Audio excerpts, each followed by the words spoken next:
Sejarah terus bergerak, dan ada kota serta peradaban besar dalam Alkitab yang kini berubah bahkan hilang dari dunia modern. Di wilayah yang dahulu dikenal sebagai Mesopotamia, tempat lahirnya peradaban besar manusia. Dalam kitab Kejadian 2 ayat 14, wilayah ini disebut sebagai bagian dari tempat awal kehidupan manusia.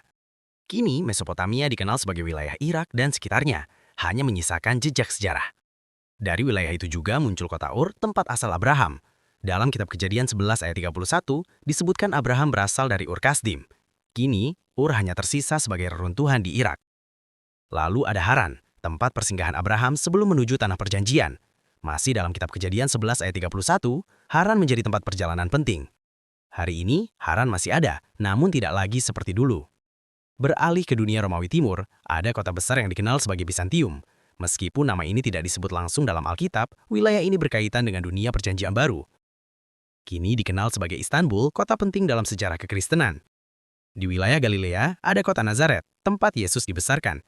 Dalam Injil Matius 2 ayat 23, disebutkan bahwa Yesus disebut orang Nazaret. Hari ini, Nazaret masih ada sebagai kota modern. Tak jauh dari sana, ada Kapernaum, tempat banyak mukjizat terjadi. Dalam Injil Matius 4 ayat 13, Yesus tinggal di Kapernaum.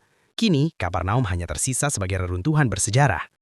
Dan terakhir, ada Samaria, pusat kerajaan Israel Utara. Dalam kitab 1 Raja-Raja 16 ayat 24, kota ini dibangun sebagai ibu kota. Sekarang, Samaria hanya dikenal sebagai situs sejarah. Dari Mesopotamia hingga Bizantium, dari kota hidup hingga reruntuhan, semua menunjukkan bahwa peradaban bisa berubah, namun catatan sejarah tetap hidup hingga hari ini.